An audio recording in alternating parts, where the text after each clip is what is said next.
Okay Andy, ये हटा दे, let's begin. Hello दोस्तों, लेबर लॉ एडवाइजर चैनल के इस लाइव वेबिनार नंबर 12 में आप सभी का स्वागत है। बहुत दिनों बाद मिल रहे हैं, बट मिलकर अच्छा लग रहा है।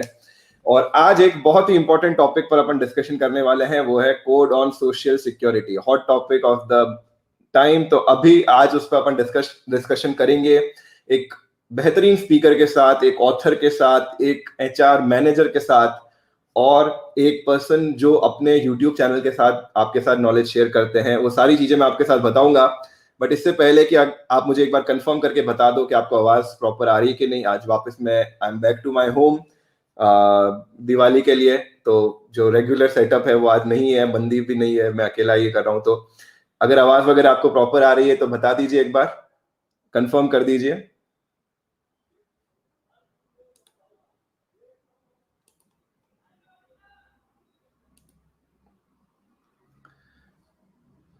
Can you hear me? If you can hear me, please एक बार कमेंट में मुझे हाय हेलो लिख के बता दीजिए, या वीडियो को एक बार लाइक कर दीजिए, तो आई विल अंडरस्टैंड कि आप मेरी आवाज सुन पा रहे हैं।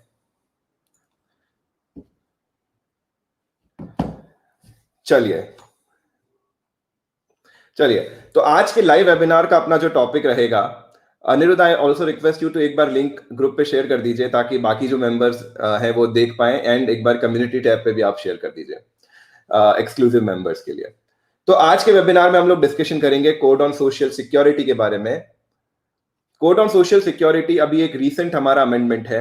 रीसेंट अभी ये बिल पास हुआ है, और उसके अंदर 9 एग्जिस्टिंग लॉज को, जिसमें मोस्ट इंपॉर्टेंट है ईएसआई और पीएफ, उनको कंबाइन करके एक ओवरऑल कोडिफाई कर दिया गया है, जिसे हम बोलते हैं कोड ऑन सोशल सिक्योरिटी। और कंप्लायंस पर्सपेक्टिव से, as a HR, as a consultant, आपके लिए सबसे प्रोबेबली सबसे important code on social security ही होने वाला है।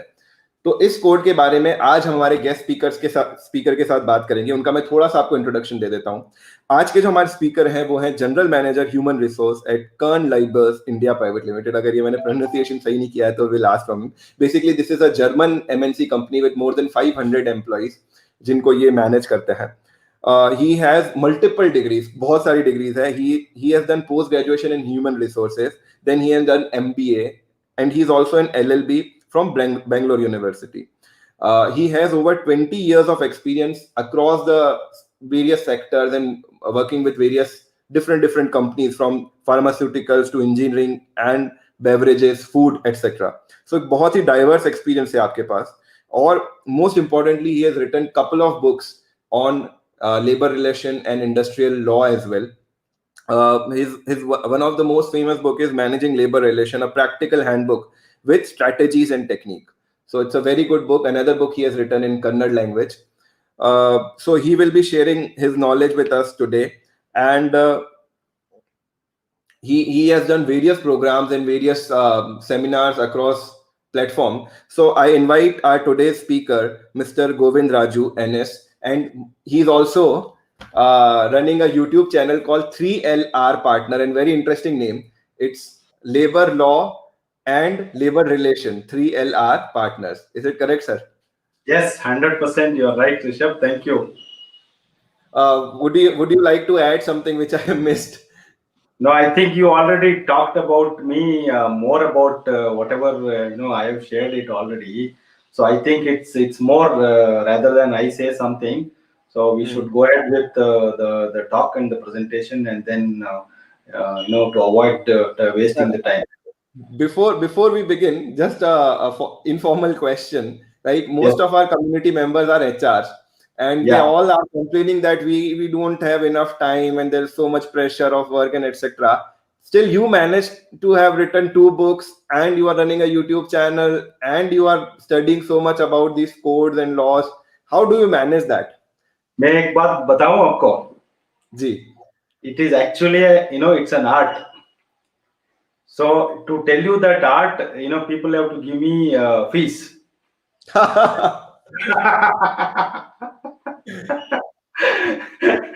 So थोड़ा हिंट दे दीजिए सर, थोड़ा सा। Basically, you should know, you should have certain tactics to manage your boss and the company. And boss, matlab, you have 2 bosses basically, one in the house and one in the office as well. So if you know Okay. how to manage your bosses, then your 50% of the work is done. And other than that, your team, basically how you develop your rapport with your team and also your leadership. And any moment they get any doubt on your capabilities, then you are gone. So you should never give an opportunity to doubt your capabilities, and then they support your initiatives as long as you don't compromise your responsibilities. So far I have been able to manage these dynamics and bosses also, and I have Hmm. made a good team with me, so which they take care of all routine jobs. And what I have heard, what I know from the field is people are unable to prioritize their activities and also develop people. If they develop their down the level people, their Hmm. responsibility is done. So normally we don't develop, so that's the problem we have. So we have a fear that they will take over our jobs, which I don't have that fear. Perfect sir. So two दो गुरु मंत्र ले लीजिए अभी तक इसमें. Manage how to manage your both bosses at home and in office, and how do you manage your basically employees or the person whom you are managing. Basically you need to empower them, give them knowledge, and don't worry about your, like, what if he learns enough and then takes my job or something like that, because that probably never happens.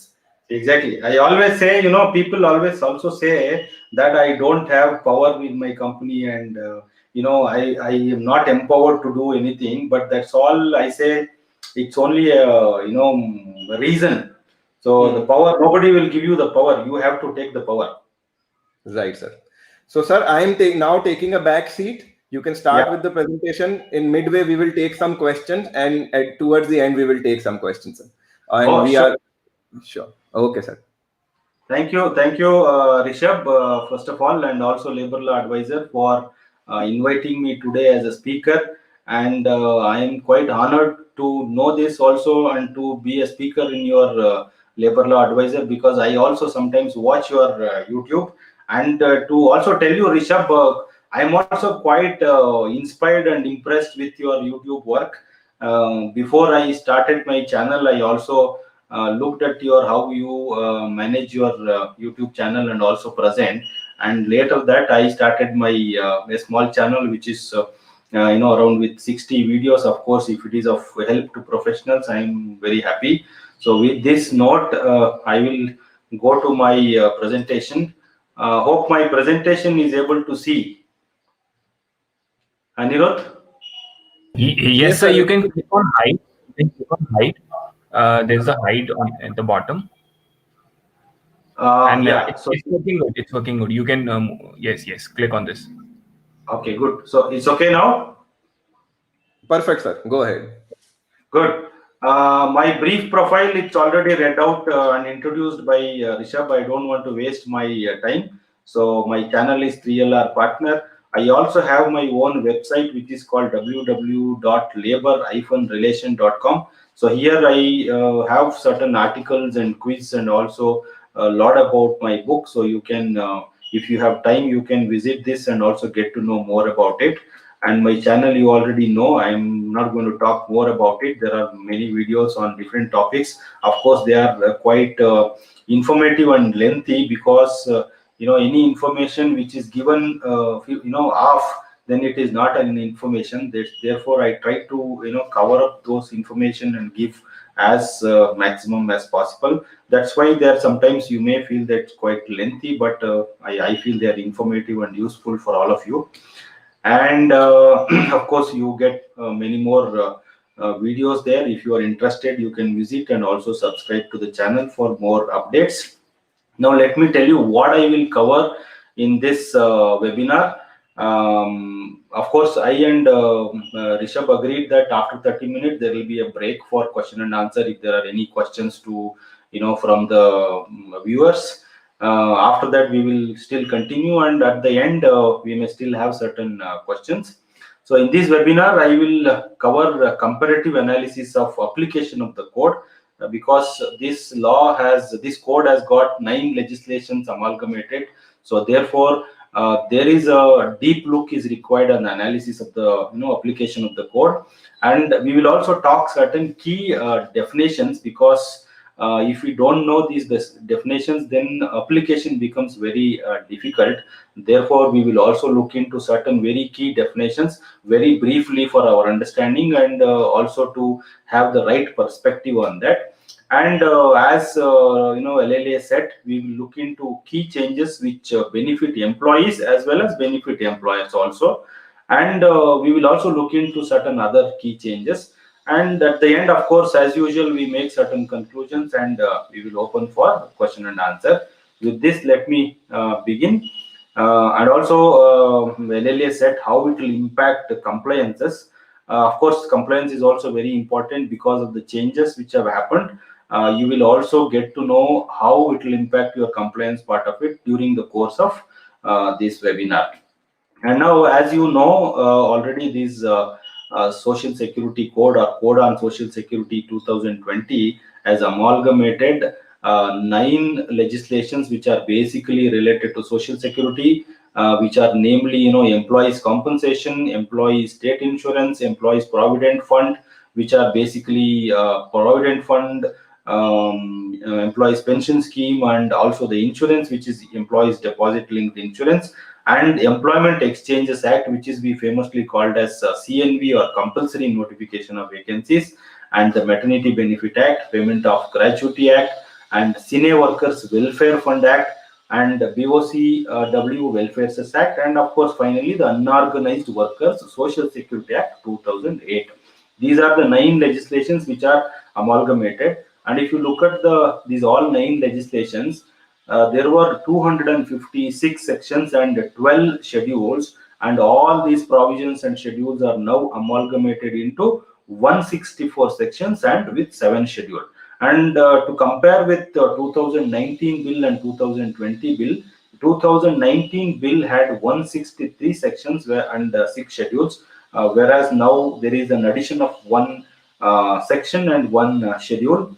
So we will proceed with this, and let me give you a comparative analysis of application of the code, because we have to understand importantly how the application of the code is taking place. Let's compare the 9 legislations which are very important for us, and also what is the code is talking about. Now I am telling you about the coverage. So if you look at the coverage of the code intends to extend Social Security for all employees and workers, either in the organized or unorganized. And there is another word is also written, that any other sector. Even the law is not, law is unsure also about it, because the changing dynamics are, telling us to think more about these sectors. That is why the code also says any other sector, whether it is organized or unorganized, or tomorrow we may call different names. That is why it is talking any other sector also. And specific application of the chapters are provided in the first schedule. So there is a first schedule to the code, and all application related to various benefits are now summarized in first schedule. And however, this first schedule does not bar the application of other provisions of the code. So with this, we will get into certain application classes.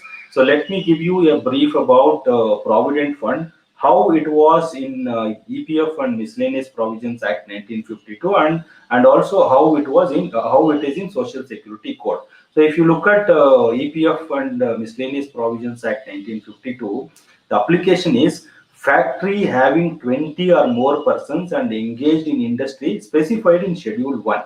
So two things were important: factory having 20 or more persons and engaged in industry specified in Schedule 1. So both are important for application of this act.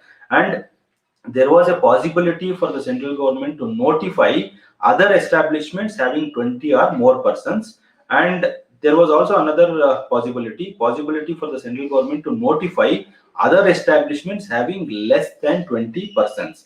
And there was also voluntary application if the employer and employees agree to apply the provisions and makes an application to the Central Provident Fund Commissioner.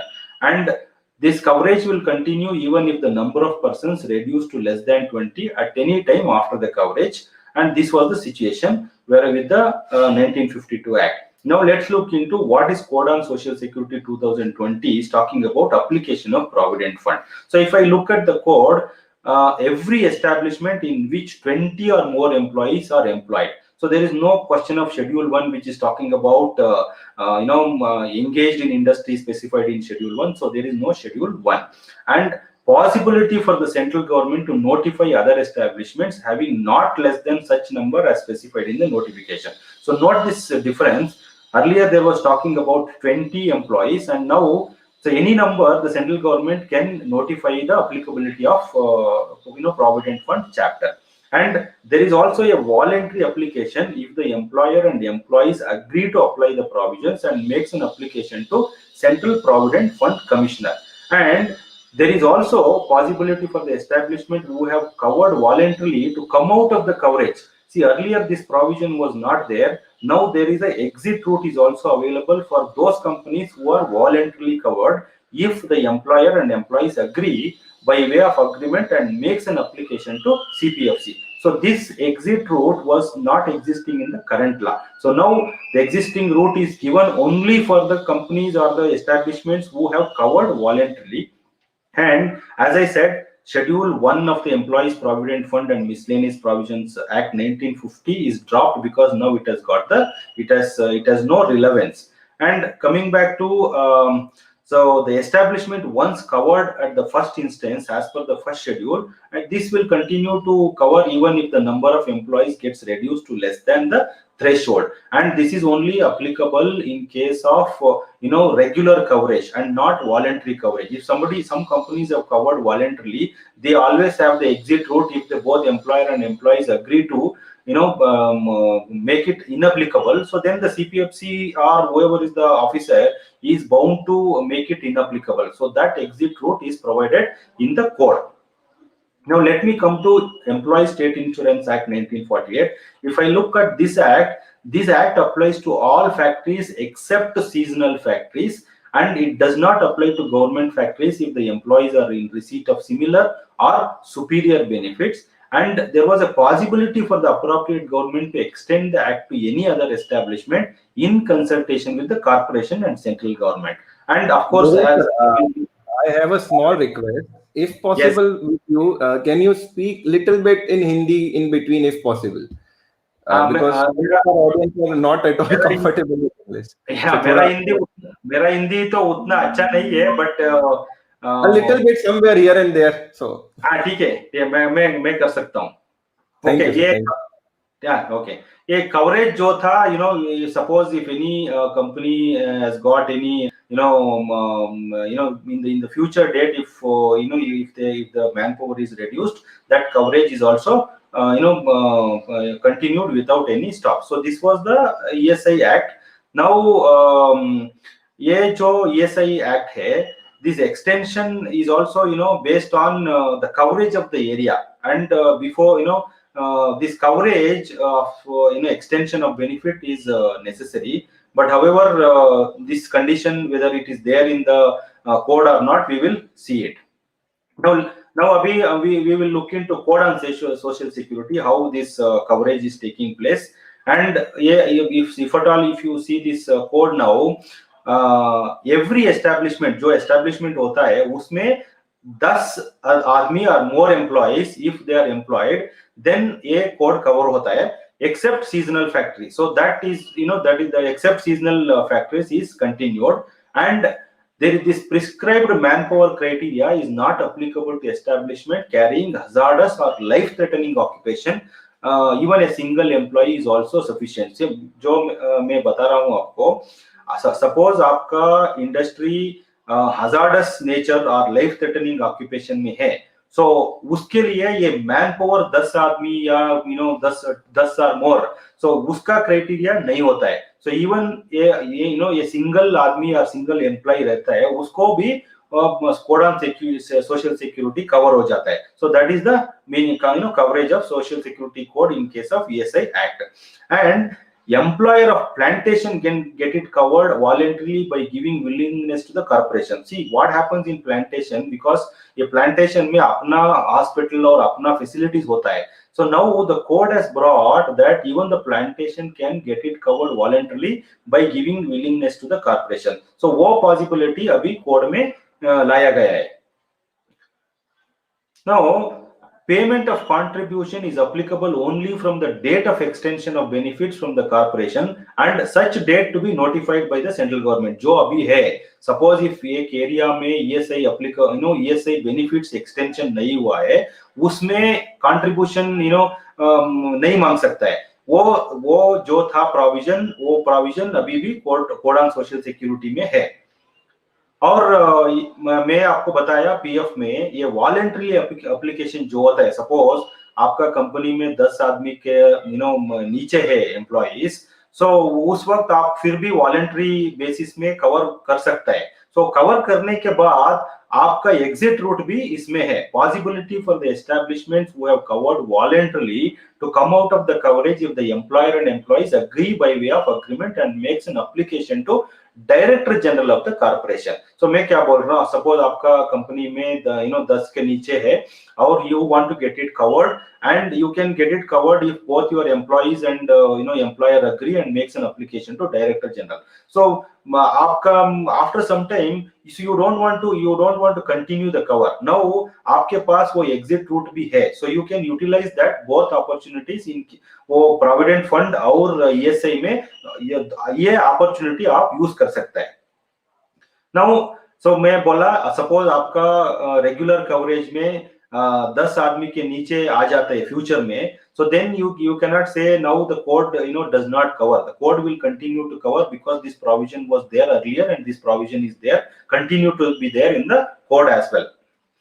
Now let me tell you about gratuity. See, the gratuity is dealt by Payment of Gratuity Act 1972 and आप इसमें coverage देखा तो ये all factories, mine, oil field, plantation, port and railway company को cover हो जाता है। और ये शॉप्स और एस्टैब्लिशमेंट होता है ना, वो it also applies to these kind of shops or establishment covered under the state shops and establishment acts, उसमें 10 or more persons employed or were employed on any day of the preceding 12 months. So ये 12 months के अंदर आपके shop और establishment में 10 आदमी है तो 10 और मोर आदमी है तो payment of gratuity act 1972 cover हो जाता है। और इसमें जो था सेंट्रल गवर्नमेंट के पास एक पावर था, the power is central government can also notify other establishment employed 10 or more employees or were employed on any day of the preceding 12 months. वो सेंट्रल गवर्नमेंट के पास ये पावर भी था। और cover as usual coverage to continue even if the number of employees falls below 10 at any time after the coverage. So अभी cover हो गया, regular coverage हो गया, आपका फ्यूचर डेट में 10 आदमी के नीचे आ गया आपका मैन पावर, देन उस वक्त वो कवरेज कंटिन्यू हो जाता है, स्टॉप नहीं हो जाता है। सो ऐसा पेमेंट ग्रेजुएटी एक्ट 1972 प्रोविजन, उसमें प्रोविजन है। नाउ लेट अभी हम कोड ऑन सोशल सिक्योरिटी में क्या बदलाव हुआ है वो देखेंगे।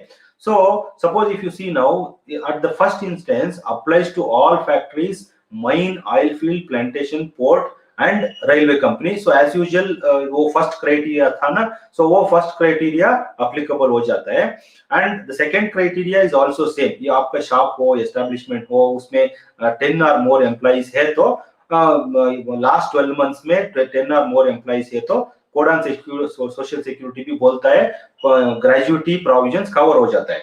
और एक बदलाव हुआ है, possibility for the appropriate government to notify other shops और establishment from time to time for coverage. So आप ग्रेजुएटी एक्ट देखा तो उधर सेंट्रल गवर्नमेंट को पावर था to cover other establishment, shops और एस्टेब्लिशमेंट। अभी क्या हुआ है, अप्रोप्रिएट गवर्नमेंट को ये पावर दिया है। Appropriate government in the sense it can be आपका स्टेट गवर्नमेंट भी हो सकता है, सेंट्रल गवर्नमेंट भी हो सकता है। Now state government can also make it applicable for any other shops or establishment. So now this provision has been brought and as usual the जो आपका establishment cover हो गया, फ्यूचर में आपका मैन पावर रिड्यूस हो गया, reduce to less than, so then आपका coverage continue हो जाता है, it doesn't stop. So that is the code on social security with reference to gratuity.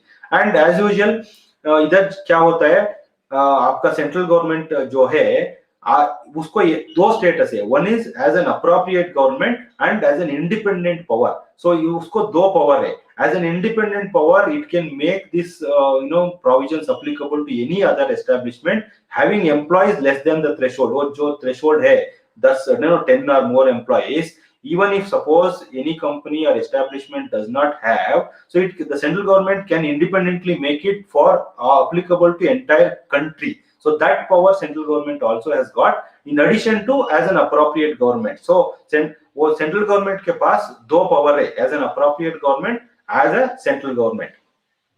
Now we will get into maternity benefit. So ये maternity benefit act 1961 के मुताबिक, see this act applies to all factories, mine or plantation, including establishments belonging to government, and where persons are employed for exhibition of equestrian or acrobatic and other performances. These acrobatic or something like this is your circus, gymnastic, all those things ऐसा आ जाता है. So at the first instance ये factory, mine, plantation, सो उसको application हो जाता है. And वो as usual ये आपका एस्टेब्लिशमेंट शॉप और एस्टेब्लिशमेंट हो स्टेट एक्ट में कवर हो, उसमें 10 और मोर पर्सन्स एम्प्लॉय हुआ तो maternity benefit act 1961 also gets covered under for the provisions. So इसमें क्या था, to cover any other establishment, either state government with the approval of the central government has the possibility. So your state government would have could have used that power, even if at all if it wants to use that power, उसको central government का approval चाहिए था. So to make it applicable for any other establishments. So now what happened in the code, we will also see that. And the provisions are not applicable to employees who are covered under ESI Act and qualified to avail maternity benefit. So this आपको पता है ESI Act also gives maternity benefit, and maternity benefit act also has got some coverage. Suppose आपका company में किसी employee को employee state insurance act cover हुआ है and उसको मैटरनिटी बेनिफिट उसका एक्ट अंदर से मिल रहा है, देन ये मैटरनिटी बेनिफिट एक्ट का प्रोविजंस उसको एप्लीकेबल नहीं होता है. सो ऐसा प्रोविजन उसका अंदर था.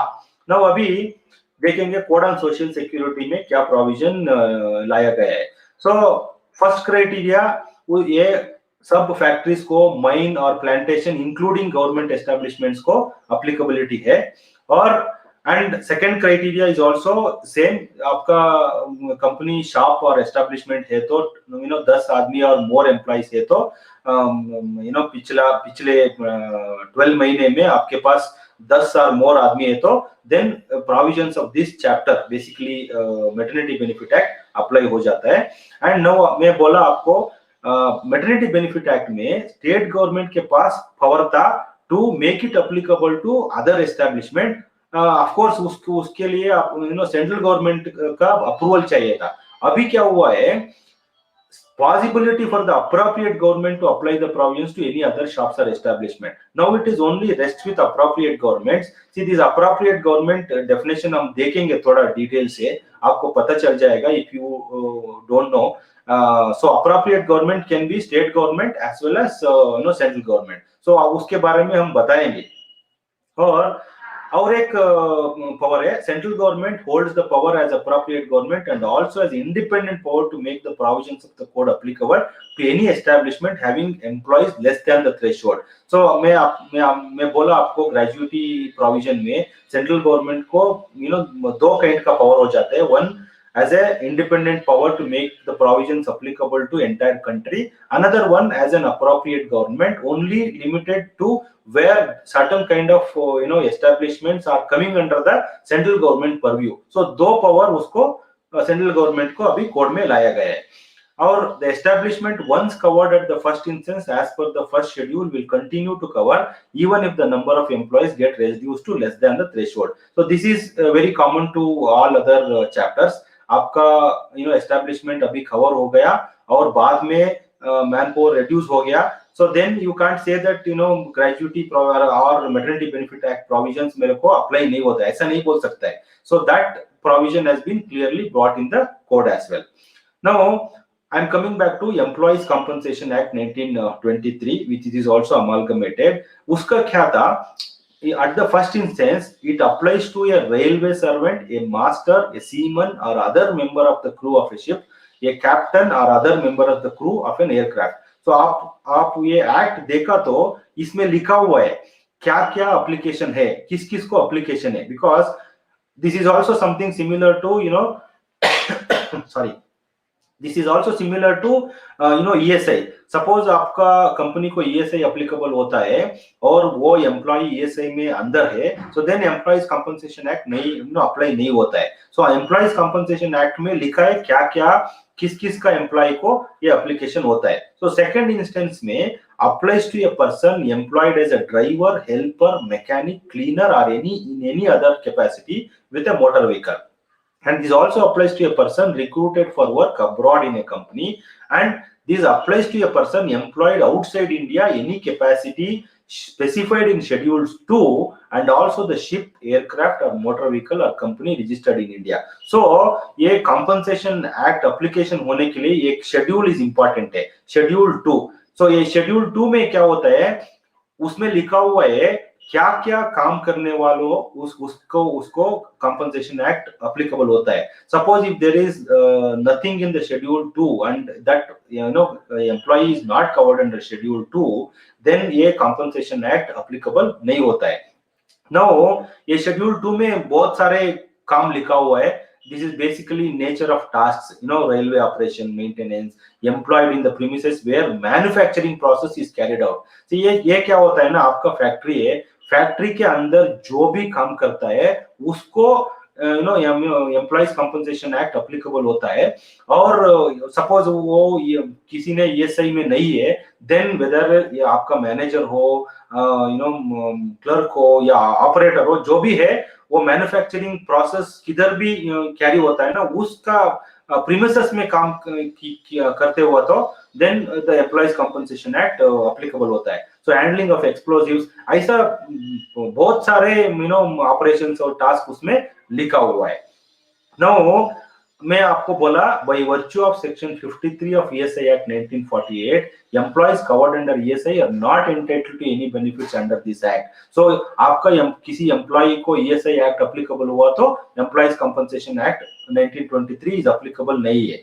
और अभी हम देखेंगे कोड ऑन सोशल सिक्योरिटी में क्या बदलाव लेके आया है. सो फर्स्ट इंस्टेंस में this provision of employee compensation applies to the employees and employees to whom chapter 4 does not apply. See, this chapter 4 does not apply in the sense chapter 4 is nothing but ESI. Suppose ESI chapter आपका employ को applicable होता है, your employee is covered under ESI chapter, then this code on social security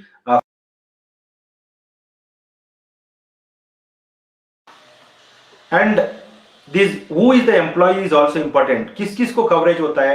Employees are only those persons specified in schedule 2 of the code. See, आप third proviso of section 226 आप देखा तो उसमें लिखा हुआ है किस किस को ये कवरेज होता है. Employee compensation act provision chapter के what type of employees are covered उसमें लिखा हुआ है. सो शेड्यूल 2 में हम जाके देखेंगे वेदर ये एम्प्लॉई कवर हुआ है या नहीं कवर हुआ है. So with subject to that condition the compensation chapter under the code on social security is applicable. Now both central and state government can amend the schedule. So दोनों government, central and state government इसमें amend कर सकता है. ये schedule 2 है उसमें amend कर सकता है.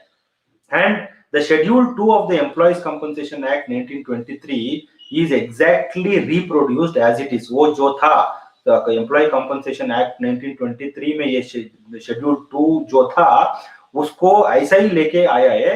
और ये उसमें टू एडिशंस दिया है और 1 डिलीशन राइट करके ऐसा ही लेके आया है. और नाउ हम BOCW which is building workers welfare cess act, so 1996 के बारे में थोड़ा बताएंगे. उसमें क्या था, applies to every establishments involved in building and other construction works. इसमें क्या है, सिमिलर टू इट, ये applies to every establishment which falls under the building and other construction work. So इसमें ज्यादा डिफरेंस नहीं है. BOCW वेलफेयर सेस एक्ट और code on social security act जो बिल्डिंग सेस के बारे में बताता है उसमें ज्यादा डिफरेंस नहीं है. हम अभी unorganised worker social security act 2008 का कवरेज और कोड ऑन सोशल सिक्योरिटी का कवरेज थोड़ा बताते हैं. इसमें क्या होता है, ये UWSS एक्ट 2000 जो था ये अप्लाई होता है home based worker, self employed worker और wage worker in the unorganised sector and includes a worker in the organized sector who is not covered by any of the acts mentioned in Schedule 2 to this act. So उसमें एक Schedule 2 है, उसमें लिखा हुआ है, certain acts दिया है. Suppose any employee उसमें कवर हो जाता है वो एक्ट में, देन इस एक्ट के अंदर वो नहीं आता है. सो इस ऐसा प्रोविजन दिया है. एंड उसके अनऑर्गेनाइज सेक्टर का डेफिनेशन भी दिया है. से अनऑर्गेनाइज का सेक्टर का डेफिनेशन है, it means an enterprise owned by individuals or self-employed workers and engaged in the production or sale of goods or providing service of any kind of whatsoever, and where the enterprise employs workers, the number of such workers is less than 10. So suppose any self-employment करता है, उसमें self industry है, उसमें 10 आदमी के नीचे है तो वो अनऑर्गेनाइज सेक्टर में आ जाता है.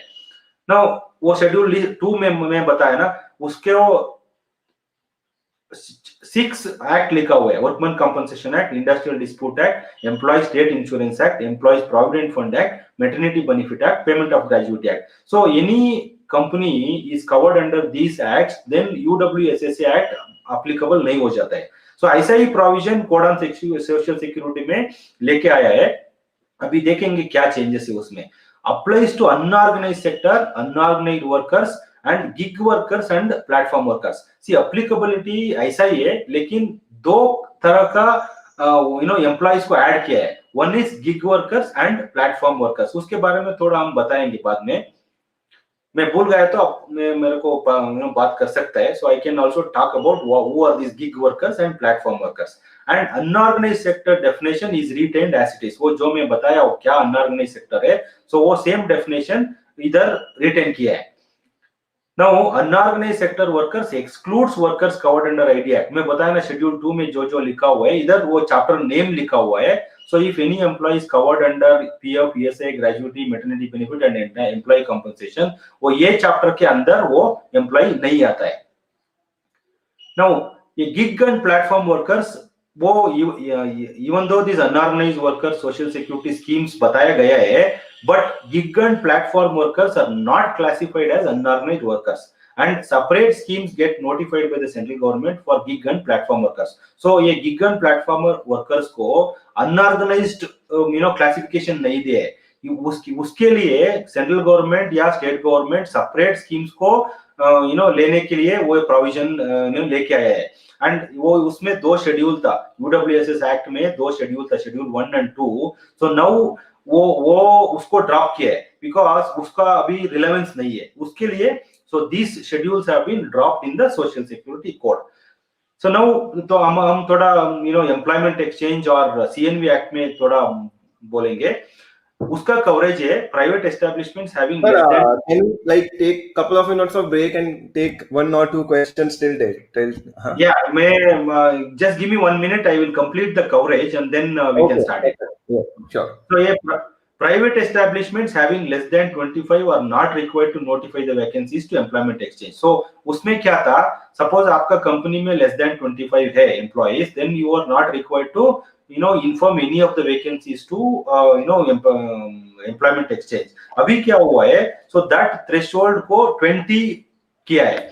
और so उसमें वो एम्प्लॉयमेंट एक्सचेंज जो था उसको रीनेम किया है जैसा कैरियर सेंटर्स. ऐसा this has been renamed as career centers. So now Rishabh, have completed the coverage and we'll get into key definitions. So now we can take certain break and if there are any questions, I can answer it. Right, sir. So one question is coming from CA Akhilesh. So he is asking, earlier ESI was not applicable in various areas. According to this code, will it still apply or now it will be applicable across India? No, it is still applicable because the provisions are very clear. The provisions clearly बताया गया है. If suppose if there is no application to the area, then the employers cannot be mandated to pay contributions. ऐसा provision है. Right, sir. There are a couple of questions related to contribution rates. So earlier EDLI was at 0.5%. Is it in this code? It will be increased to 1%. 1% हो जाएगा ऐसा है? नहीं, 1% लिखा है. 1% लिखा है कोड में, बट उसमें वो प्रोविजंस में भी लिखा है central government can very it. So ultimately क्या होता है, when the government implements this code and brings all the rules and regulations, it may retain as it is, but code में 1% लिखा है अभी, 1% of the wages लिखा है, और 1/4 of the charges of the EDLI contribution, administrative charges जैसा भी लिखा है. But अंत में जो होता है, when implementation gets done, it is up to the central government whether it wants to keep the same rate or if it wants to keep it as at the code, or retain as it is. So that power, Right. central government always has it. It seems that they have copy pasted from the older PF code. 100%. I'll also tell you certain things where they have also copied and pasted. Lot of provisions are copied. Right, and even copy pasted from a older I guess act. Yes, older version. So even copy में भी थोड़ा दिमाग लगता है. Yeah. But at least the 2020 bill is much better than the 2019 bill. Right, sir. So one question is, in this code, there is some flexibility related to contribution of PF rates. So now say code says that government is flexible, they can contribute even at 10%, or what do you see? Will this be applicable soon, or this is just something? ऐसा नहीं है. Even in the Provident Fund Act, this 10% and 12% story wala, it was there, because at the first instance the law is only talking about 10%. बाद में जो होता है, central government can make this applicable as 12%. So the same situation happened in the Employees Provident Fund and Miscellaneous Provisions Act 1952 also. The law says 10%, but the central government can make it 12% by way of notification, and the same provisions have been brought. Right. Okay. Mr. Jignesh is asking for in ESIC covered organization, will applicable for whose salary is more than 21,000. Now, will it be applicable for more than 21,000? See, what code is saying, this wage ceiling will be notified and prescribed by the central government. Whether they will make it 21,000 or 25,000, we will have to wait for it, because आपको media देख रहा है, अभी वो बोलता है 21,000, they will raise it to 25,000. वो PF के बारे में अभी yesterday I read about it that now from 15,000 to 25,000 they want to increase it. But जो कोड में लिखा हुआ है, central government will prescribe it. The code में ऐसा wage ceiling लिखा नहीं है. Okay, last couple of questions I'll ask. Mr. Rajendra Sahu is asking, what about, so what is the limit of coverage, like employee limit for coverage for canteen, software offices, restrooms, all these kind of businesses? Canteen and all, वो shops and establishment में आ जाता है. Now PF में there is a uniform coverage, 20 or more employees, and ESI maybe there is now a uniform coverage, 10 or more employees.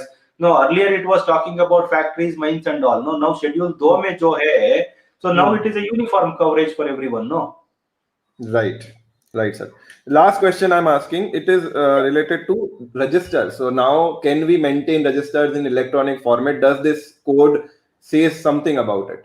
100%. So they have to still wait for my presentation to over, and if everybody listens very peacefully, then I will also talk about little bit about it. And the electronic maintenance of registers and returns have been clearly brought down. Thank you, sir. So let's continue with the presentation. I'll take a back seat. Yeah, so I will be quite faster because it is already 5:44. So don't worry, sir. If it's 15-minute extended, also that's fine. Yeah, because you know me already, because I will get into little deeper, and then we start talking. Then so there is no अंत नहीं होता है उसमें. No problem, sir. Okay, good. So I will get into certain key definitions and implications also. So this appropriate government is important for us to understand.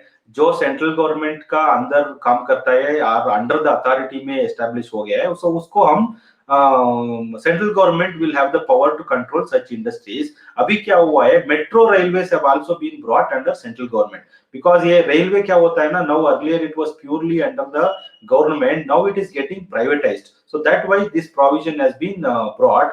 And also ये contractor establishment, suppose if anybody is providing a service to contract, to public sector undertaking, उसके लिए appropriate government is the central government. Earlier ये clarity नहीं था, so ये clarity अभी लेके आया है. And I can say it is a hybrid version of appropriate government definition of all the 9 legislation. So वो क्या किया है, they have looked into all 9 legislations, took all 9 definitions of appropriate government, जो भी एक definition में नहीं था, so इसमें लेके आके एक हाइब्रिड डेफिनेशन बना के इतना सारा बड़ा बना के रखा है. तो नाउ ये कॉन्ट्रैक्ट लेबर डेफिनेशन भी लेके आया है. तो some acts were not having this contract labour definition. Now इसमें क्या हुआ है, this contract labor definition also includes interstate migrant workers, but does not include an employee other than part-time employee who is regularly employed by the contractor for any activity of his establishment. For example, you are a contractor, and to manage your business, your office, suppose you have certain employees, then he is not called as contract employees. You provide जो आप दूसरे के लिए provide करता है, सो वो contract labour बताया जाता है. Suppose you keep your employees for your work, then they are not called as contract labor. See, this is very important definition also for coverage of the contract labor. And now contractor definition is also important. See, suppose somebody is producing, undertakes to produce a given result, or he supplies contract labor. दोनों both the people are called as contractor. So earlier क्या हुआ था, ये इसमें थोड़ा legal difficulties था. If your contract means wholesome contract चाहिए. See if you are only employing a contract labour, there were little bit difficulties by virtue of judgments and judicial pronouncement. Now even if you are supplying mere human resource, like like labors you are supplying, then they are also contractor. Now this employee definition is very important, so I will tell you very briefly. Everybody is covered, whether आप directly उसको appoint किया है या through contractor और any agency, so it doesn't make any difference. And आप वो supervisor है, manager है, एडमिनिस्ट्रेटिव कैटेगरी है, that is also not a criteria. So he is also covered under that. Even if you are managing director, he is a working managing director, he is also an employee as per the code. So he should not be a owner, so that is only the criteria. If he is a working managing director, he is also an employee under the code. So ऐसा definition है. And इसमें जो है, मैं अब एक question आया, suppose if those wage ceilings will be there for application of provident fund and ESI, so that wage ceiling are going to be there, because this proviso 1 and proviso 2 are very clear. So employee shall mean such employee drawing wages less than or equal to the wage ceiling notified by the central government. So in the case of provident fund, now it is 15,000 and below. In the case of ESI, it is 21,000 and below. So this 21,000 and 15,000 ceiling are going to be there. Whether it is 21,000 or 15,000, that is the central government which will decide. And so they are required to notify once the code gets implemented. And of course for employee compensation also, मैं आपको बताया schedule 1 में, जो second schedule में जो लिखा हुआ है, so only those categories of employees are covered for employee compensation. Now employer, so उसमें मैं this employer definition very briefly I'll tell you. Employer means any person, whether directly or through any person, employs any kind of employees. So then even if you employ people through from any agency, so then he is also called as an employee. But one good thing is now the contractor is included as employer. So contractor जो था earlier, उसका बारे में थोड़ा clarity नहीं था, who is responsible, अभी उसको employer बनाया गया. So the employer definition includes contractor also. And in case of the factory, if somebody is notified as an occupier, he will also be included as employer. So then this fixed term employment के बारे में आपके बताए. So these provision have been brought explicitly. And however, if you employ anybody for on fixed term, he should be given with all statutory benefits and proportionately, even if the if the qualification criteria meets or not, that's not important. If you have employed him as fixed term, then proportionate basis में उसको जो भी statutory benefits including gratuity आना चाहिए उसको देना चाहिए as per the provisions of the code. Now this wage definition is very important. I also try to see certain videos of Rishabh in his channel about the wage code. Wage code में जो wage definition था section 2Y में, the same wage definition pin to pin copy करके उसमें लेके आया है. इसमें दो पार्ट है. क्या wage, what is the wage meaning, एक इंक्लूजन पार्ट है, एक एक्सक्लूजन पार्ट में. जो वेज इंक्लूजन पार्ट में हम बताएंगे, इस see at the first instance it is called as all allowances or otherwise expressed in terms of money जो भी आप पे करते हैं, then it is called as remuneration or wages. And उसमें इंक्लूजन पार्ट में क्या है, basic wages, dearness allowance and retaining allowance, ये तीनों इंक्लूजन क्लास में है. और इसके अलावा then they have brought exclusions also. There are 11 exclusions. See, suppose if you pay any bonus, any benefits value, even your provident fund contribution, pension fund contribution, आपका salary structure में conveyance allowance होता है. और if you pay any special expenses, even the house rent allowance is also excluded component. And remuneration payable under any award or settlement, overtime allowance, any commission, any gratuity payable, retrenchment compensation जो है 11 A to GH or something like that. So all these components of remuneration now are excluded from the wage definition. See, what I'm going to tell you is, so far आपको, if you know the Supreme Court and certain High Court judgment, so the interpretations which were there, whatever you pay uniformly, universally, all these things were there. No, so this will undergo a change because of this definition. So now what the code is saying, whatever you pay at the inclusion part, that is wages, and whatever exclusion, they are not wages. But this definition has got certain difficulties because of one proviso. First proviso में लिखा है, see, this meaning is provided that for calculating the wages under this class. I will read it and then I will also try to explain about this. This is where the difficulty arises and there is a complexity arises. If payments made by the employer to the employee under subclass A to I exceeds one of or such other percent as may be notified by the central government of all the remuneration calculated under this class, the amount which exceeds such one of or the percent so notified shall be deemed as remuneration and shall be accordingly added in wages under this class.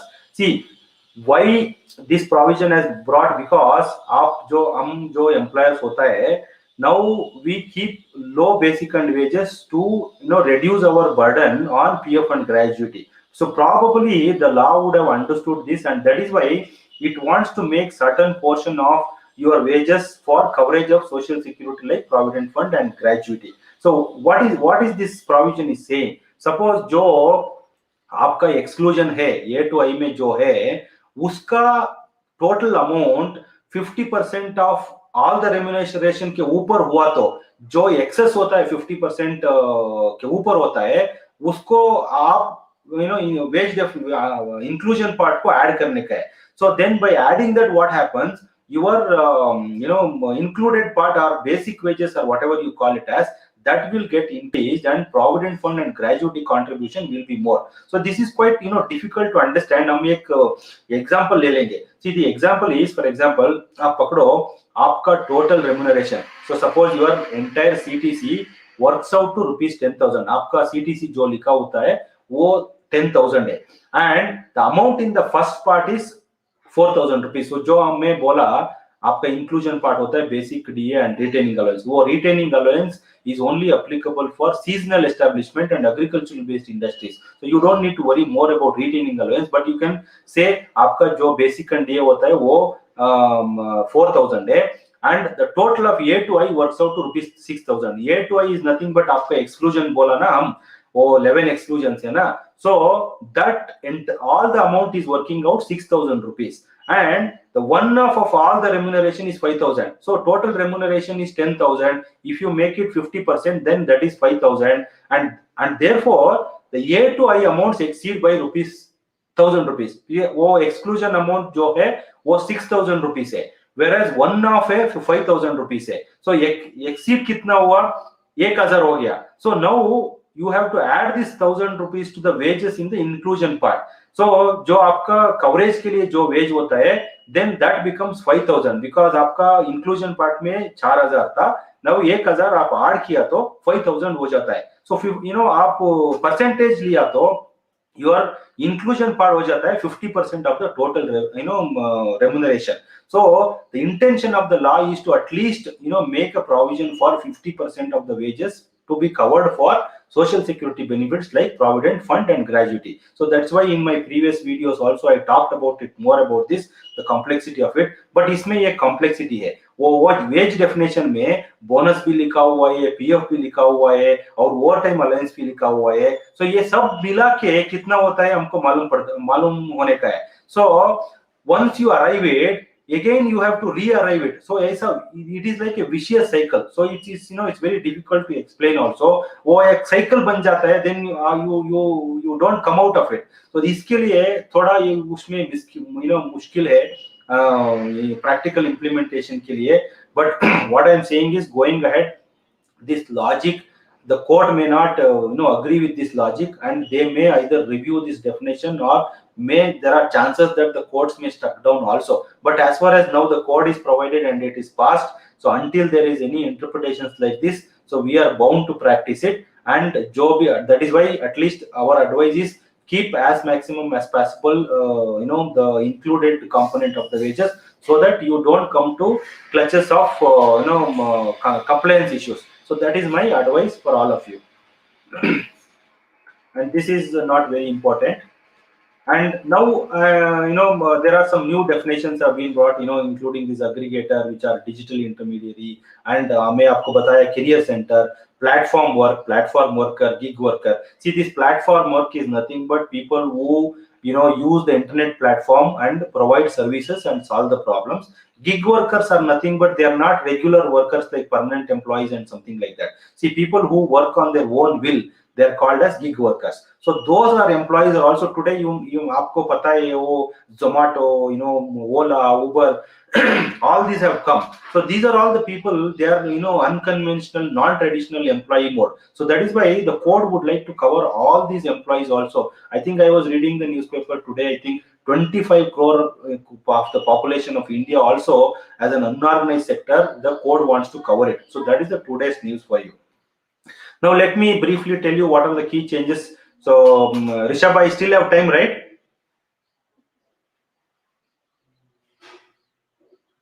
Yes, sir. No worry. You can carry on. I still have time, right? Yes, sure, sir.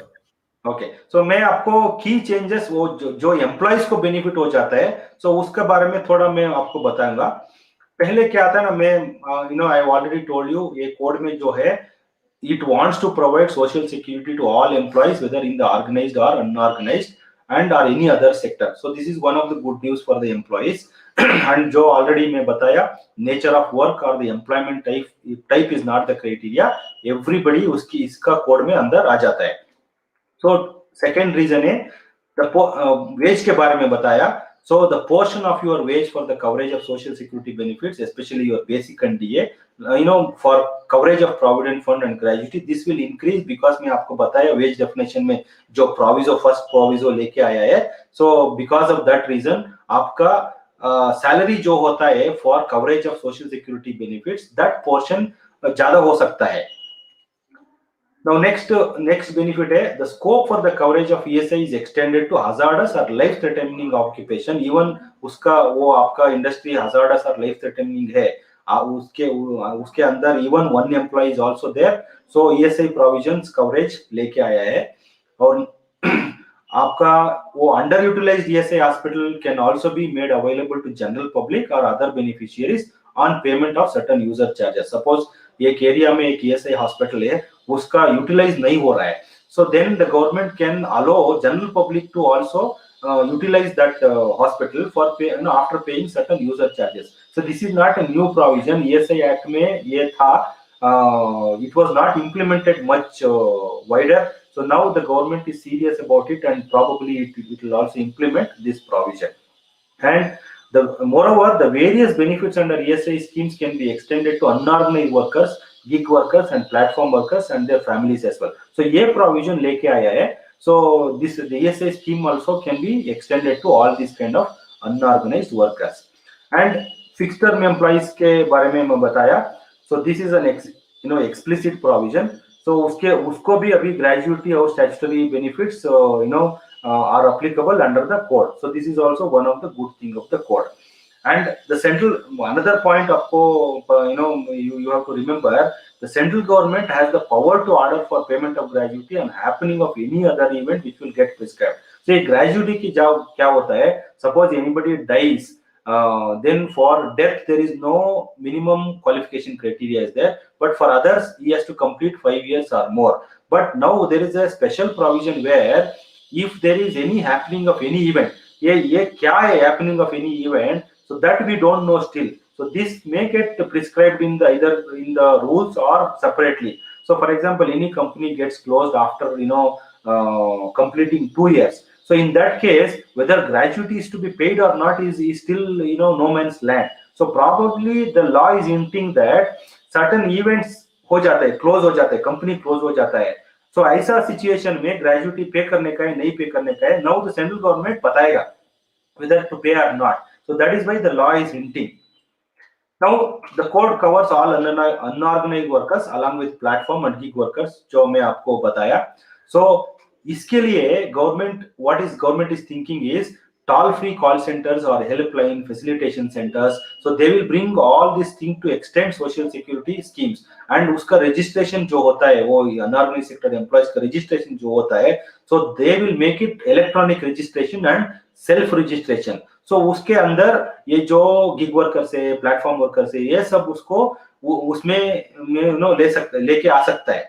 और ये जो gig workers और platform workers है, possibly ये provident fund scheme जैसा scheme है ना, so it is possibly that they also may get extended to these sectors. See, if you read the provisions of the code, then the government may mandate contribution of certain percentage of their turnover. Then based on that, they will extend the provident fund also to unorganized sector workers like gig workers and platform workers. So these are the provisions especially for unorganized workers have been brought.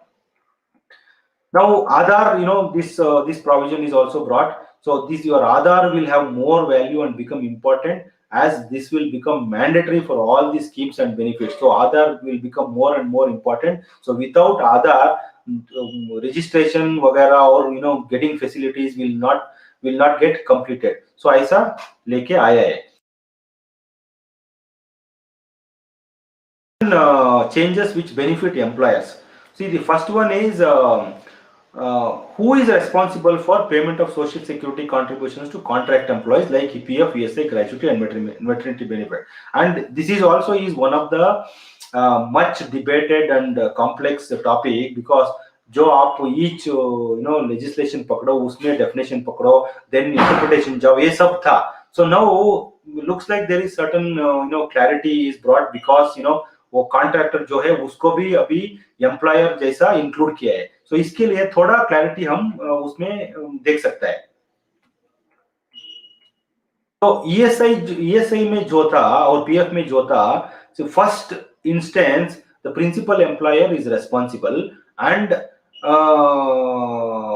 if he is he is not able to pay or if he defaults, then the principal employer is responsible. ऐसा जो judicial interpretation था. और क्या था, if the contractor has any independent code numbers and ESIPF, then principal employer is not responsible. So considering the current jurisprudence, now because of the interpretation of the employer definition, so in my view the same interpretation will continue, because the contractor is also an employer as per the code and is equally liable. And However, it is, employers have to be careful, because if you select some employees who have no ESA and PF code numbers, the liability can always be put on the principal employer, because the first instance principal employer definition is available and contractor is included as an employer. That is why you have to be very careful. You should not select anybody who does not have ESA and PF code numbers. And recently, if you see, there are certain cases, if you are supervising, if the contract employees are under your control, then the principal employer responsible. So therefore, these precautions you have to take care. And coming back to gratuity maternity benefit, see, current law बोलता है for gratuity and bonus the principal employer is not responsible. So this situation will undergo a change, because if you look at the employee and the employer definition, these contract employees are also very much covered. So that is why this will undergo a change, and terms of contract are required to be very precise. If the principal employer wants to escape, so जो terms and condition होता है principal employer और contractor के बीच में, so वो थोड़ा ज़्यादा precise होना चाहिए, और it has to be written down properly. So in that case only principal employer can escape. So even in the case of compensation also, the principal employer is preliminary responsibility. However, uska employee compensation act or code may be provisions है, if there are proper conditions between the employer and the principal employer and contractor, then contractor can be made responsible. So even in case of maternity benefit, both contractor and principal employer can be held liable if the terms between the principal employer and contractor are not properly defined in the contract. So therefore, if you look at the definition of women in the Maternity Benefit Act as well as in the code, it includes whether employed directly or through any contractor. So therefore, if the terms and conditions are not very clear, जो principal employer और contractor के बीच में जो agreement होता है, if that is not clear, then the principal employer can always be held liable. So therefore, my advice is, so जो आपका वो contract होता है उसको जबरदस्त बनाने का है. So if that is very clear, then probably we have some answer on this responsibility. So now coming back to fixed term employment is now as an explicit provision, as I said. So what I'm saying you is this can definitely become a game changer in the Indian employment law, because if you look at so far what has happened is, this is always subject to certain restrictions, certain conditions, all those things were there. Now, because of the definitions in the IR code and also in the Social Security code, those restrictions I don't see. For example, जो था उसमें previously जो था, you cannot convert permanent jobs to fixed term, ऐसा कुछ conditions लिखा हुआ था. So अभी definition देखा तो वो those conditions are not there. But however, I always have a doubt, whether this concept will get accepted by the courts or not. Luckily, if this concept and how the law wants to implement these provisions, if the courts accepts, then it is definitely a game changer in the Indian employments. So we will all have to wait whether in the same spirit it gets accepted or not. However, मैं बताया आपको, so employer is required to pay gratuity and other statutory benefits irrespective of whether he qualifies as per the statute or not. And now, previously, your deposit of the amount due if the appeal is preferred by the employer against the orders of PF authorities. Suppose a PF inspector, makes a certain assessment, and suppose you want to appeal on that, so you are supposed to, maintain certain, pay certain deposit before going on appeal. So that deposit under section 7 was 75% of the amounts due. So code में क्या लेके आया है? इसमें you are only required to pay deposit 25% of the amount due. So this is one of the good provision for the employers. Now the code is not saying you deposit 75% to go for appeal. So it is saying only 25% you deposit and go for an appeal. Now next one is possibility to have common creche facility by pooling the resources in their area, or possibility to avail any creche facility set up by government or NGO or any other private body. So I'm not telling that ये नहीं था, ये था, वो explicit नहीं था. Suppose the government says in the the code says if you have 50 or more employees or any such other number, then the employer is required to provide creche facility. So whether he has got a facility or not was the question. So now the code has got explicit provision that you can outsource also. You can pool your funds and make your own common crash facility also. So something like that, the provisions have come. And so somebody has asked me maintenance of documents. Now these documents, records, registers, all can be maintained by electronic mode. You don't need any additional permission or approval is required. So code में ये provisions already लेके आया है. So that is why you don't need any special approval to maintain in electronic mode. Now next one is जो ये हम inspection हो जाता है ना. So इसके बारे में थोड़ा radical changes आया है. See, now going ahead, web-based randomized selection of inspection and calling information electronically will be a reality. आपको पता है income tax में already faceless inspection आया है. So that is why now as per this provision, both governments are required to lay down inspection scheme to implement these provisions. So you may see this faceless inspection. You are not required. आपको जरूरत नहीं है PF department जाने का, SI department जाने का, ये जरूरत नहीं है. सो इंस्पेक्टर वो जो है आपको ईमेल पे या सिस्टम में इंफॉर्मेशन पूछेगा. So you are required to provide that information via electronic mode, and then if it gets resolved, then it gets resolved. So that kind of provisions are coming. And also going ahead, what happens is there will not be any jurisdiction based inspectors nahi hoga. So on an automated system, the department will select who has to go for which company. ऐसा कुछ आ जाता है. So that is why there is no jurisdiction area based inspection scheme, or inspectors will not be there in the future. Now coming back to limitation for recovery of dues from employer. Suppose आप पकड़ो inspector has assessed your dues for 10 years. So question is whether the inspector has an authority to assess the dues for 10 years, 15 years. ऐसा कुछ difficulties था. ESI में हमको provisions था, he cannot go back more than 5 years. Those provisions were not there in PF. So अभी uniform limitation लेके आया है.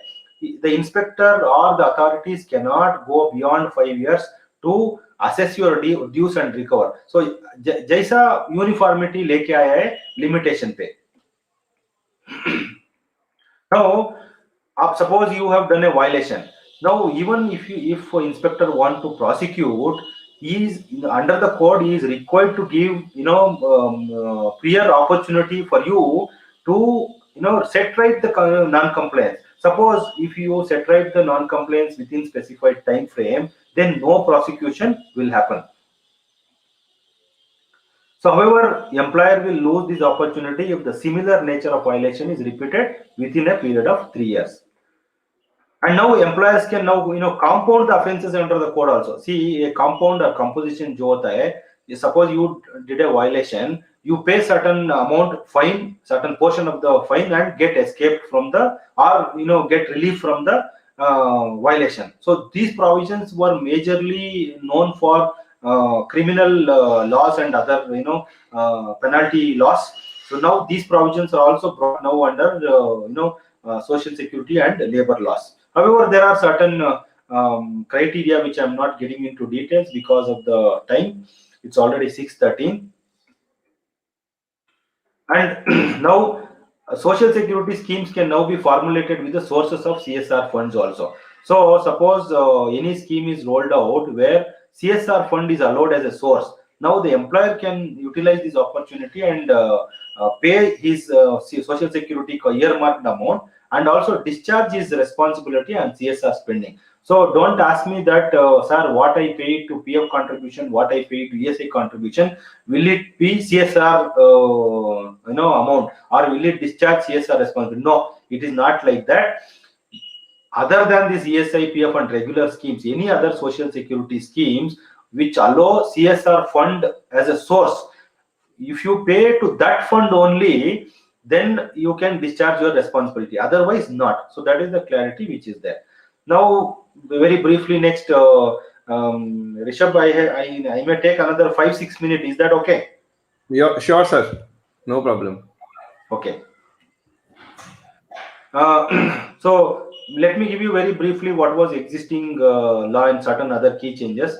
जो ये कंट्रोलिंग अथॉरिटी ग्रेजुएटी एक्ट में था, so now it is made it as competent authority, and maximum cap on the medical bonus to 20,000 था under maternity benefit act में। सो अभी जो बताया है, इट इज नाउ वो ऐसा कैप नहीं है, सेंट्रल गवर्नमेंट प्रिस्क्राइब करेगा फ्रॉम टाइम टू टाइम कितना मेडिकल बोनस देने का है, सो वो प्रिस्क्राइब करेगा। और एम्प्लॉय कंपनसेशन एक्ट में इन केस ऑफ डेथ जो था compensation 50% of wages multiplied by the relevant factor or 1.2 lakhs whichever is higher. So now code में क्या है, सेम क्राइटेरिया है, वो that 1.2 lakhs or not, that central government बताएगा, so big brother बताएगा। And permanent total disablement is also same, 60% of wages multiplied by the relevant factor or 1.4 lakhs. So now that 1.4 lakhs or not, वो central government और big brother बताएगा, वो notification issue करेगा from time to time, then the employers are required to comply. And funeral expenses in case of death under Employee Compensation Act जो था, it was 5,000 rupees, and central government had the power to enhance. Now code में 15 के बताया गया है, or the now instead of central government, the state government also can enhance in under their jurisdiction. So that provision has been brought. And जो compensation commissioner था under employees compensation act 1923 में, उसको अभी रीनेम करके competent authority बनाया गया है। And मैं लास्ट स्लाइड में थोड़ा वो ट्रांजिशन ऑफ शेड्यूल्स में बताऊंगा कि which schedule now is retained and which schedule is not retained. and schedule 1 which is there in the code on social security, which defines the application of chapters, now there is no corresponding schedule because ये new schedule है। वो जो application था नई legislation में, वो सब मिला के शेड्यूल 1 में बताया है। That is why you don't find any corresponding schedule in the existing legislation. वो schedule 2 is list of persons who are employees within the meaning of the third proviso to clause 26 of section 2। so इसके लिए एक section है, ये employees compensation act में जो था schedule 2, the same is brought now as schedule 2 in the code on social security, and a schedule 3 a list of occupational diseases। so this is basically schedule 3 of the employees compensation act 1923, and ESI act में भी ये schedule 3 था, so the same schedules have been brought। and schedule 4 a list of injuries deemed to result in disablement and percentage of loss of earning capacity। so now that was basically schedule 1 of the employees compensation act 1923, and similar schedule was also available, schedule 2 of the ESI act 1948। and a schedule 5a matters that may be provided in the schemes like PF, EPS, EDLI। so this is schedule 5। but if you look at provident fund and miscellaneous provisions act 1952 में 3 schedules था, 2, 3 और 4। so वो तीनों मिला के एक schedule 5 बनाया है। और शेड्यूल 6 जो होता है factors for working out lump sum equivalent of compensation amount in case of permanent disablement and death. This is basically talking about the multiplication factors। now this schedule was this employees compensation act में जो schedule 4 था, same schedule is now coming as schedule 6। and schedule 7 जो है this classification of aggregators।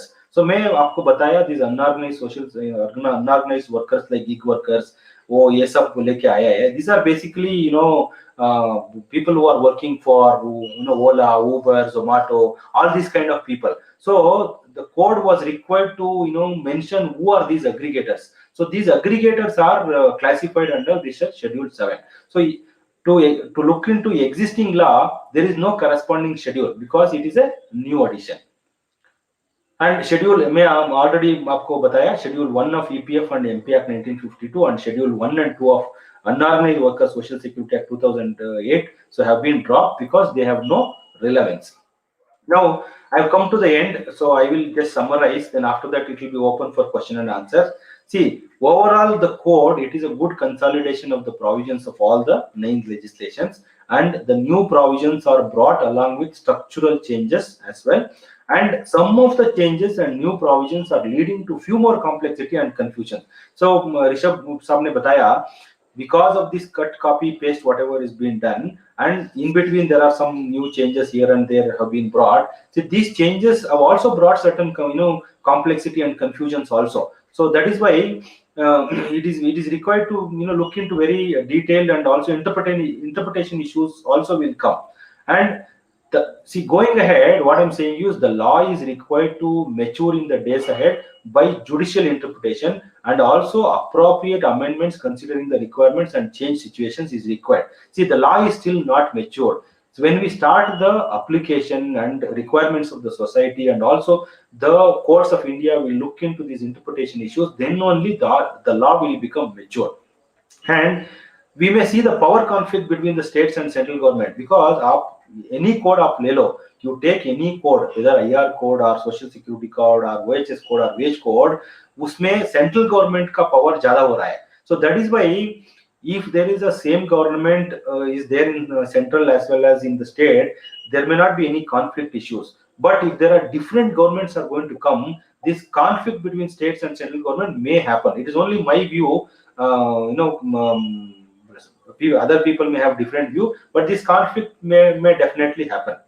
And expert will continue to have their jobs considering the new dynamics and issues in the law. Like Rishabh Saab and like me, the people like me and Rishabh Saab definitely will have jobs, because law is not very simple. मैं आपको बताया ना जो provisions है, जो complexity है. So therefore, experts like us will continue to have their jobs. So that's it. Now I am closing it. Thank you very much. My coordinates are already provided. Any doubts, any clarifications, you are always welcome. So my email ID, everything is there. Now open to Rishabh Saab. Thank you, sir. Thank you so much. First of all, that was one of the best presentation I've seen. Like literally, you have worked really, really hard. I guess you should have some water at least, because you are speaking continuously for last 1 hour. So give me 1 minute. I'll be back. Meanwhile, you start speaking. I'll just get some water. Yes, no problem.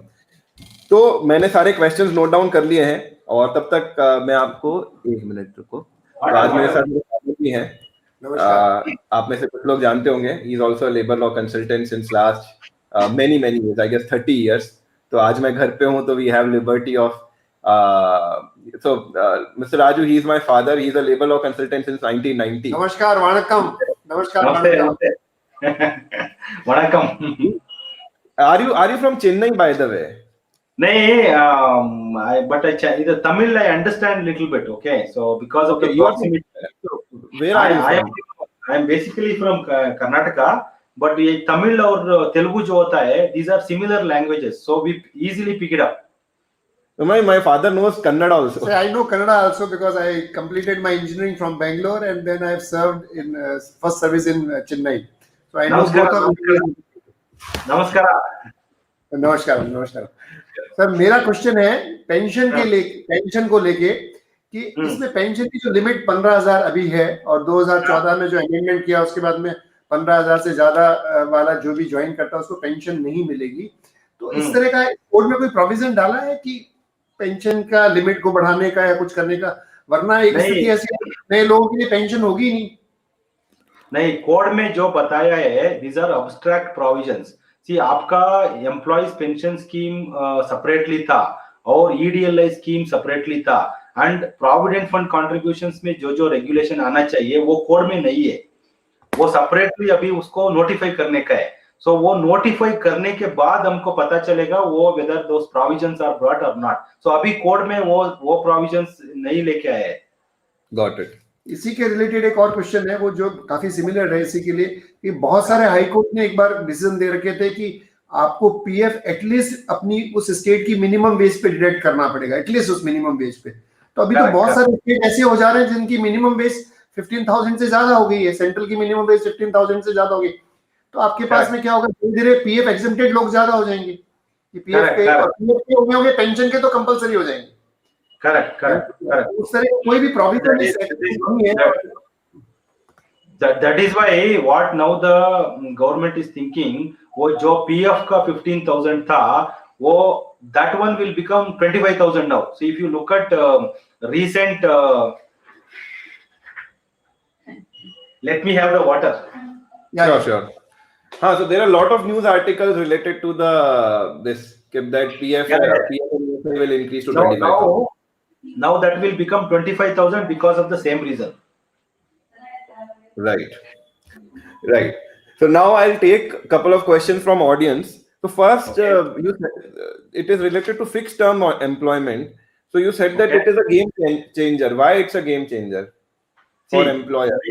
Why I will tell you is because if you look at the fixed term employment so far, how the law has been evolved, there are certain restrictions and clutches. You can't, run your industry only by fixed term employment. So you can't run it. Suppose you have a fixed term employee and you continue to renew him for 3 times, 4 times, 6 times, then the courts will say, why are you keeping him as fixed term? You make him permanent.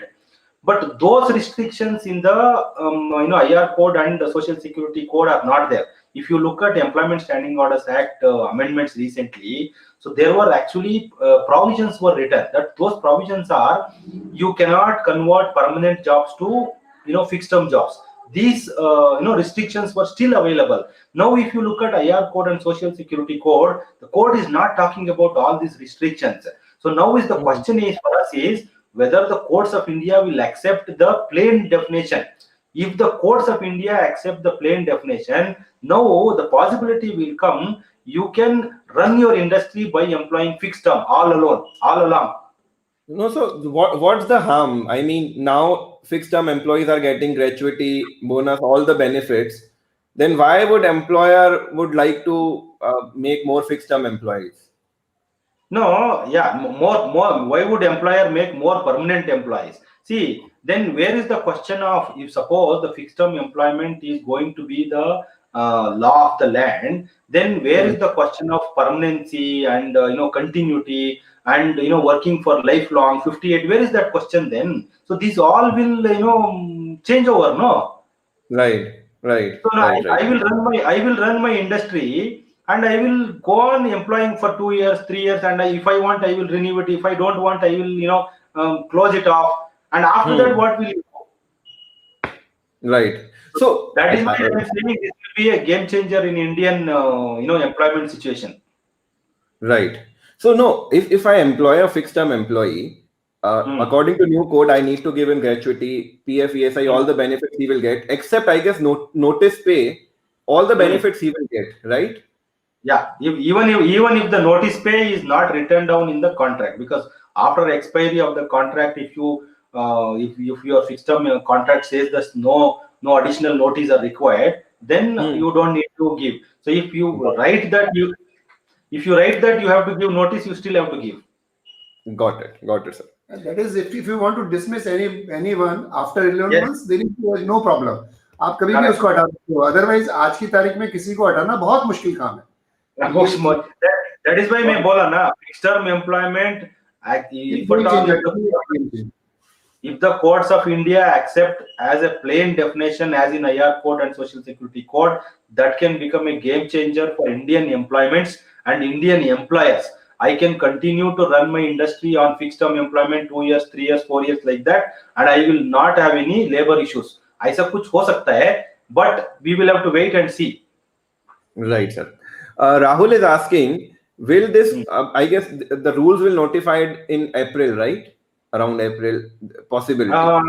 Social Security Code draft rules II, but it is not notified. It is only circulated in closed circle. But now what the government, what it is required to do is they have to officially notify it for objections. Now it is only IR code rules are notified for objections, draft rules, and other two codes are still required to notify. And once they notify, there is a time. After objection period is over, then the final rules and the appointed date is required to be appointed. Right.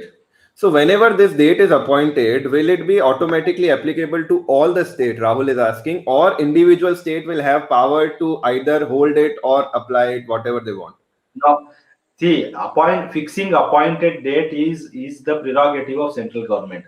The moment central government makes its rules and the appointed date is fixed, whether the state government has rules or not, it is automatically applicable. So if I know the internal news, now the central government ministry had a discussion with all the state government, labor department and ministers.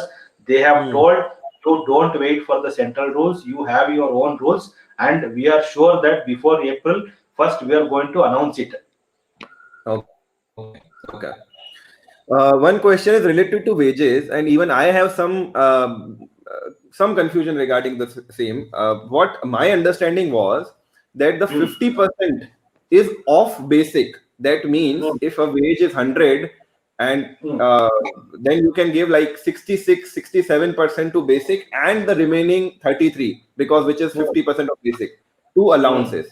But you said that it is 50% of overall wages. So what is नहीं no law is Rishabh साहब आप आप पढ़ा तो वो section veg का definition आप पढ़ा तो it's not telling you whether you make your 50% basic or 60% of basic. It's not telling you.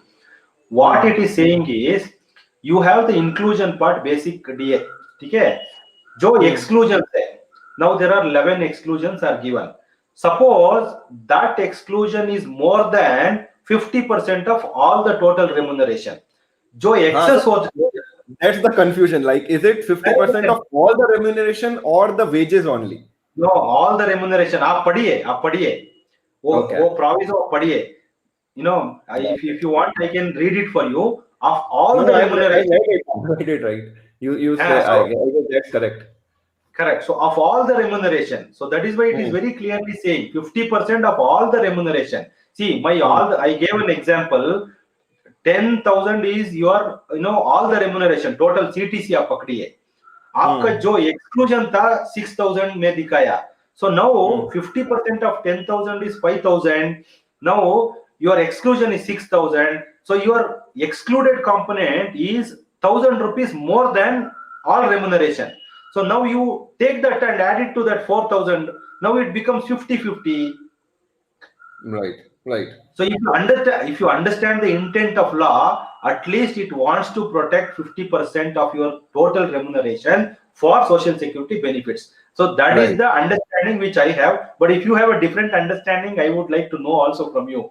So my understanding is the 50% is of your basic allowances. So for example, your overall wages is 100, then you can give maximum according to, and this is the opinion of most of us in consultant fraternity, that if you have 100 rupees wages, then you can give 67 to basic plus DA and retaining allowance, and 50% of that is 33. So that comes out to be upper limit is 67%. This must be given, and maximum 33 should be given towards all the 11 allowances which the code mentions. Correct. So this is understanding amongst all the consultant fraternity. Your opinion is the first which I got. Okay, आप वो proviso पढ़ा तो see it is saying all remuneration. So now you tell me what is remuneration? Remuneration के बारे में definition नहीं है. Correct. No, it is remuneration is not only basic or DA. Right. आप पढ़ा तो आपको I can also read it for you. Let me see. No, okay. नहीं आपको वो proviso पढ़ा तो let me tell you also. You can share okay. If you want, I can share on the screen also. आप वो proviso screen पे share कर दीजिए थोड़ा.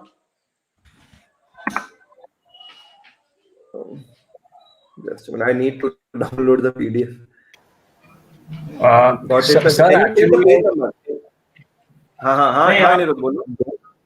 Govind sir, your camera's battery is dead. Can you please switch your camera to your webcam, please?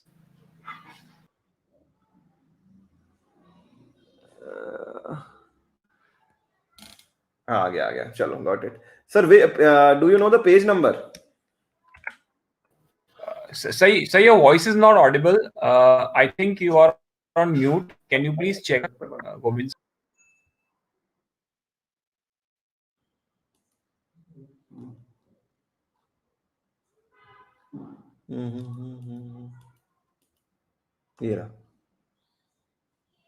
Yeah, 1/2 or such percent. ठीक है. Voice is not audible, sir. He can probably hear.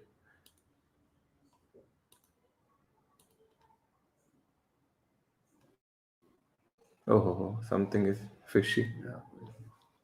हाँ, ठीक है. So I guess sir is not able to hear, but एक बार अपन let's read this. So provided that the calculating the wages under this clause, if payment made by employer to employee under subclause A to exceed 1/2 or such other percent as may be notified by central government of all remuneration calculated under this clause. The amount which exceeds such 1/2 or the percent so notified shall be deemed as remuneration and shall be accordingly added in wages under this clause. तो अब my understanding is, देखिए यहाँ पे remuneration word 2 बार आया है, remuneration यहाँ पे आया है एंड यहाँ पे आया है, तो it says that this so notified shall be deemed as remuneration. Shall be deemed as remuneration मतलब बाकी को रेम्यूनरेशन नहीं मान रहा है वो, और इसीलिए ये 6733 वाला मुझे लॉजिक लगता है. So I don't know, we are not able, probably your. Okay Anirudh, can we try switching the mic from the settings? Can we select the laptop mic? Because right now I believe the mic is select. Sir, there will be a settings. There will be a settings below. Have you joined from the phone? Otherwise, best what you can do is you can join from the phone also. We have sent you the link on the phone. You can just click on that and you will join. Rishabh sir, he's trying to connect again. Okay. हाँ, सो ये वाला एक point है discussion करने का. अभी मैं कुछ एक क्वेश्चंस हैं, अगर सर अभी जुड़ते हैं तो we will discuss on that also. 1 or 2 more questions are pending, I guess. बाकी we have anyways covered most of. वो देखो ना, इसमें जो एग्जाम एक्सक्लूडेड में क्या लिखा हुआ है, एक्सक्लूडेड में. Can you hear me now? Yes, sir. Yes, sir. Okay. We can hear you. So I was supposed. My understanding is of all the remuneration calculated, and then there is written shall be deemed as remuneration. That seems that the other part is not a remuneration earlier. So they are considering remuneration. Correct. My interpretation is of all remuneration calculated under this class. So under this class means this wage definition. So because of that reasoning, I have come to that conclusion. But since it is also foregoing, it is saying shall be deemed as remuneration.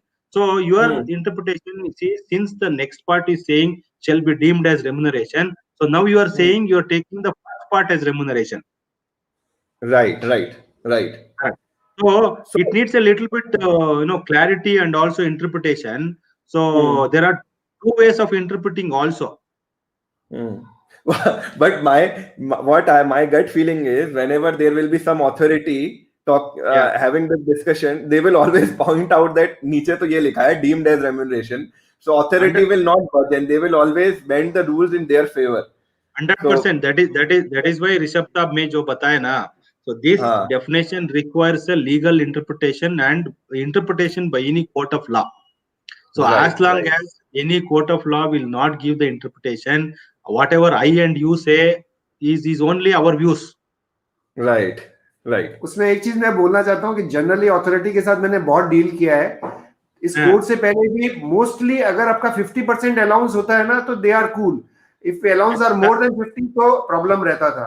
ये एक बात है. अच्छा, इसमें दूसरी चीज और है, एक्सक्लूडेड के अंदर बोनस डाला है. Correct. Calculated bonus at the time of inspection or at the time, because bonus are always calculated at the end of the year. So ये बहुत अलग चीज हो गई है. बोनस को कभी वेज का पार्ट गिना ही नहीं गया था. यहाँ कहीं ना कहीं वेज और अलाउंस का पार्ट ले रहे, वो थोड़ा अजीब सा लगता है मेरे को. But correct. See, if you also see my talk during talking about it, so it becomes a vicious cycle, because bonus is now an excluded component. So how will you arrive at the total excess part? So once you arrive at the excess part, then that you add back to the inclusion part. So on that again you have to calculate bonus. So how long you will go and do it, right? And the percentage of bonus you cannot decide till the balance sheet is not finalized. Correct. It is paid after the finalization of the accounting year. Absolutely. Raju साहब, ये तो बहुत अजीब चीज इसमें डाली गई है. ये मैंने भी पहले पढ़ा था. मैंने कहा बोनस इसमें डालना, अगर इसको किसी तरह से करेक्शन का लेटर या कुछ अपना सजेशन भेज सकते हैं तो ये जरूर भेजना चाहिए. ये तो हटाना चाहिए मेरे हिसाब से. नहीं, मैं भेजा था. अच्छा भेजा था आपने, ओके। हाँ, मैं भेजा था। Last question. Yes, sir. What is compounding? Compounding of penalty. What is compounding? See, compounding or composition are synonyms. Both are used as same. See, compounding is nothing but suppose any violation is is against you. Then, if it is proved against you in the court of law, then a punishment will happen. Maybe it is an imprisonment or a penalty of 1 lakh rupees or 2 lakh. The compounding is I will not go to jail, but I am ready to pay certain amount for that as a penalty or compensation, like that. So now I pay that money to whoever is notified authority. Now I go away from that prosecution. Got it. Got it. Okay, sir. That concludes all. I guess I've taken all the questions from audience also, and our questions as well. Thank you so much. It's a pleasure. One of the best webinar I've taken and I've attended. Wonderful having you on LLA, and I've subscribed to your channel and regularly watch your channel and will continue to do so. That's a wonderful initiative you are doing. Thank you. Thank you. It is all. बहुत मेहनत किया। जिस तरह के screens वगैरह आपने present की, जिस तरह से आपने स्लाइड्स बनाई है, मैं जानता हूँ ये आसान नहीं होता है बनाने और करना, बहुत मुश्किल टाइम लगता है, लिखना पड़ता है। अपन वैसे कट पेस्ट नहीं करते जैसे किसी ने कट पेस्ट कर दिया है।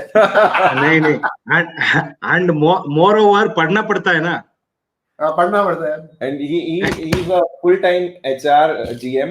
He has written a couple of books, and along with that, running a YouTube channel, and along with that, helping us with this webinar. Oh, good. You are from which city? You are from Bangalore or where? Which city? No. I am from Bangalore. Oh, I passed BE from Bangalore. I was there in Bangalore. In Which college? BIT. Very good. I spent a really nice time in Bangalore. Very good. It was 79 to 84. 79 to 84. Oh, so very after good. Year, I become a labor law consultant. Oh, very good. आप Bangalore आया तो मेरे को, yeah, if you come to Bangalore, मेरे को call कीजिए. बिल्कुल. You are from which place in Bangalore? This is north part of it, like this Pinya Dasaralli. You may be aware. Yeah, I may not be knowing, but okay, I can call you. I can call you. Yeah. So nice. Jaipur आए तो मैं आपको phone करता हूँ. बिल्कुल. And any suggestion for our HR fraternity, because you have spent 20 years in this field? There are a lot of fresher HRs in this group. So any suggestion how they should go about their career? Last point. Yeah. See, what I see in today's generation is they want to make fast bucks. So which nahi chalega. So in my view, the hard work is missing. So they want to earn something and enjoy. See, if this trend continues, they will not become a serious professionals. So only thing is you have to work hard, and you have to learn the game. See, for example, people used to say me, because with last 20 years I have seen the life. People used to say me, no, I am stuck. I am not able to get power. So all these things were there. But somehow I did not feel that I have no power. Wherever I have gone, I have taken the power. And luckily, it worked for me, and people also have understood my dynamics. See, if you are a risk taker and challenge taker, then only you can survive in the industry. So if you don't take risk and if you don't challenge yourself, then definitely this is not the field for HR people. And I always say to my HR fraternity is that the toughest job you handle is the human resource. One example I will give you, because when you handle a machine, you handle only one machine. But when you are in HR, so if you have 500 people, you handle 500 brains. So right. one brain is equal to millions of thoughts. So imagine what tough job you are handling. So that is the challenge which you should be ready to face, and it is one of the toughest job, and of course very challenging. So you should be highly challenged yourself, and you should also take risk to come up in the life. That's a wonderful thought, sir. So let's conclude on that thought. And thank you so much for joining today. It's a pleasure having you, and hopefully we will have you soon back on some other webinar as well. Sure. Thank you, Rishabh Saab. Thank you for the opportunity, and also Labor Law Advisor. And I told you, I also got little bit inspired and motivated from your channel, because I thought, okay, let me also do my bit to the society. And thank you very much for giving me an opportunity today. Thank you, sir. Thank you. I'll share the recording with you soon. Yeah. So, and also share the feedback if any. Yes, sir. So already feedbacks are coming. Excellent webinar, marvelous webinar, full of information. Thank you for such a gift. Lot of comments are coming. Okay. Thank you, sir. Thank you. Thank you. Diwali gift. So उम्मीद करता हूँ जो भी last तक रुके हैं आपको ये वेबिनार पसंद आया होगा, और इसी तरह से और एक्सक्लूसिव वेबिनार्स अपन करते रहेंगे। आप सभी को हमारी तरफ से हैप्पी दिवाली। मम्मी आप भी आ जाओ। तो सभी को हैप्पी दिवाली। दिवाली से पहले तो प्रॉब्लली लास्ट वेबिनार है। ये हमारी फैमिली है छोटी सी, मम्मी पापा मेरे। तो आप सभी को वेबिनार और सभी को दिवाली की बहुत बहुत शुभकामनाएं। Bye bye. बाय।